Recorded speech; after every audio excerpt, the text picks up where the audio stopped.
La charge glycémique, c'est l'objet de notre vidéo d'aujourd'hui. Je suis Sidonie Big, nutritionniste et coach sport.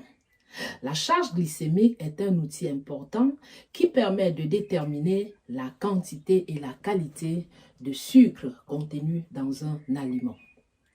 Très longtemps, les médecins jugeaient que seuls les aliments sucrés pouvaient impacter négativement la glycémie. Alors, ils classifiaient les aliments en deux groupes. Les glucides rapides tels que le riz, les pâtes, et les glucides complexes tels que les produits oléagineux qui pouvaient élever lentement la glycémie. Mais longtemps aujourd'hui, nous nous rendons compte que cette information était erronée car tous les aliments peuvent impacter négativement sur la glycémie en fonction de leur qualité et en fonction de la quantité. Il existe trois types de charge glycémique. La charge glycémique inférieure ou égale à 10, par exemple les fruits, les légumes, les oléagineux.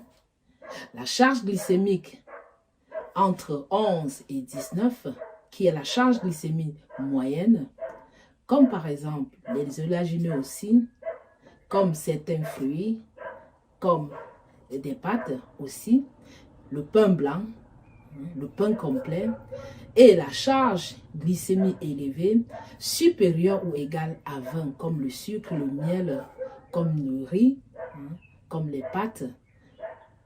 Donc voilà l'information que nous avons aujourd'hui qui peuvent aider les personnes qui sont déjà malades à mieux contrôler leur glycémie et aussi les personnes qui ne sont pas encore malades, parce que l'objectif de nos vidéos, de mes vidéos, c'est de vous aider à agir dans la zone préventive. Alors tu l'as compris mon sportif, tiens compte désormais de cela pour pouvoir agir préventif, pratique du sport, car au-delà de tout ceci, même si tu consommes ces glucides et en pratiquant du sport, le glucose qui en découle va être consommé, va être éliminé, va être consommé par le cerveau et il n'y aura pas d'accumulation dans le corps. Donc, un style de vie moderne reste un outil à prendre en charge aussi.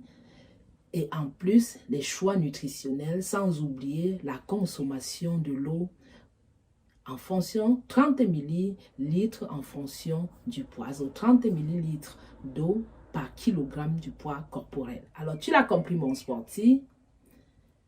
Like, partage, laisse-nous des commentaires et surtout, laisse-toi accompagner. Rendez-vous à notre prochaine vidéo. Au revoir.